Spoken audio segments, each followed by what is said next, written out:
Private Kaida Volkov stood before the Galactic Military Tribunal, her left eye twitching involuntarily, a nervous tic she'd developed in the red forests of Tartarus Prime.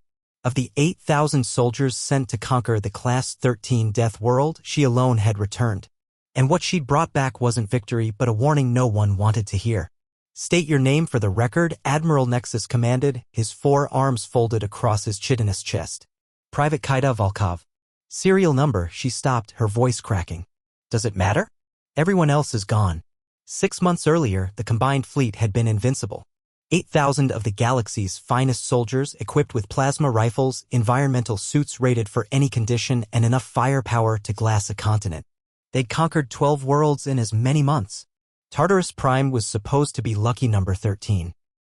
"The planet welcomed us," Kaida whispered, her remaining eye staring through the tribunal into memories. "That should have been our first warning." General Korthax had laughed when they'd made planetfall without resistance. No orbital defenses. No surface installations. Just endless crimson forests stretching to every horizon.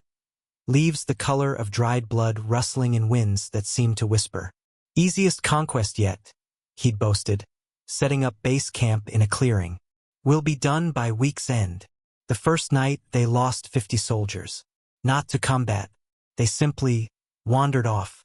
The sentries swore they'd been at their posts. But morning revealed empty bunks and no signs of struggle. Just boot prints leading into the forest that stopped abruptly, as if the soldiers had vanished mid-step. "We didn't just lose the battle. We lost ourselves," Kaida continued, her hands trembling. "The forest, it learned us. Our patterns. Our weaknesses. Our fears." "Nonsense," Admiral Nexus interrupted. "Forests don't learn. You're suggesting the planet itself is alive?" Kaida laughed, a broken sound. "No, Admiral. Alive would be merciful. Tartarus Prime is something else. Something that feeds on more than flesh." By the third night, they'd lost 300 more. This time, there were screams. Soldiers reported seeing their dead comrades in the tree line, beckoning them to follow. The planet's red leaves began appearing inside sealed tents. The very air grew thick, syrupy, making every breath a struggle. General Korthax ordered a full assault on what satellites had identified as the planet's only structure, a massive tree at the forest's heart, its trunk a kilometer wide. "Burn it down," he commanded. "Show this world the might of the combined fleet." They never reached it. The Deathworld wasn't trying to kill us. It was trying to make us forget who we were. Kaida's voice dropped to barely a whisper. Soldiers would stop mid-march, staring at nothing, then walk into the trees humming lullabies from worlds they'd never visited. Others would see loved ones who'd been dead for years, calling them home. The tribunal exchanged glances. Post-traumatic delusion was common among soul survivors. "I have proof," Kaida said, pulling out a small device. "Helmet cam footage. What's left of it?" The hologram flickered to life. Red forests. Soldiers marching. Then movement in the trees. Not creatures. The trees themselves shifting when no one was looking directly at them. A private stops, tilts his head, then begins walking sideways into the forest. Another soldier tries to grab him but freezes, his hand passing through his comrade as if he's not there. The footage corrupted, showing impossible things. The same clearing from multiple angles simultaneously. Soldiers aging decades in seconds. The massive tree in the distance, except it's somehow also right beside them, its bark made of screaming faces. By day 7, there were maybe 1,000 of us left, Kaida continued. General Korthax had changed. He kept insisting we'd already won, that we were heading home. He was leading us deeper into the forest, not out. "A planet cannot do this," Admiral Nexus insisted, but his voice wavered. "You're right," Kaida agreed. "Tartarus Prime isn't a planet. It's a roach motel. It doesn't just kill, it collects. Every species that's ever landed there becomes part of it. Their memories, their fears, their essence." She pulled up her sleeve, revealing an arm covered in scars that formed patterns, coordinates, star charts, warnings in 100 dead languages. "These appeared on my skin as I ran. Messages from those who came before. Civilizations that fell to their own ambitions.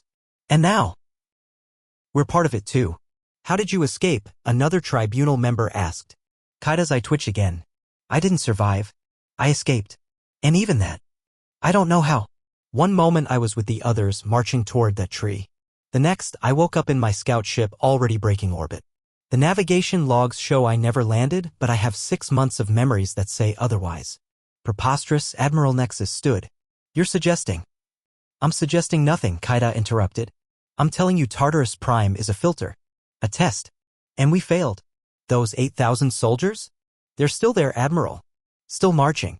Still conquering a world that's already digested them. She activated another file. Audio logs from the base camp dated 3 days after her escape. General Korthax's voice, calm and clear, mission successful. Tartarus Prime secured. Awaiting pickup. The timestamps showed the messages repeating. Every day. Same time. Same words. Like a lure. We need to quarantine the planet, Kaida pleaded. Market forbidden. Whatever Tartarus Prime is, it's not done feeding. It knows our protocols now. Our weaknesses. It's using our own voices to call more ships. If what you're saying is true, Admiral Nexus said slowly, then you could be compromised. You could be bait. Kaida nodded, tears streaming from her good eye. I know. That's why I'm volunteering for isolation. Permanent. Because sometimes I still hear it, the forest calling me back. And every night, the pull gets stronger. She looked at each tribunal member. You think of conquest as taking worlds. But some worlds take back. Tartarus Prime doesn't want to be conquered. It wants to be fed. And we gave it exactly what it wanted, the galaxy's finest soldiers delivered right to its doorstep. What really happened to your eye, Private? The youngest tribunal member asked. Kaida touched the patch covering her left eye. I looked directly at what Tartarus Prime really is. What's underneath the forests and the soil? And it looked back. She paused. Want to know the worst part? Sometimes I can still see through it. Still see the red forests. Still see my unit marching forever toward a tree that's always just ahead. That's impossible, Admiral Nexus stated. After what I've shown you, Admiral, are you really still using that word? Kaida asked. We sent an army to a death world thinking we were predators. We learned too late, some worlds don't just kill. They remember. And now Tartarus Prime remembers us.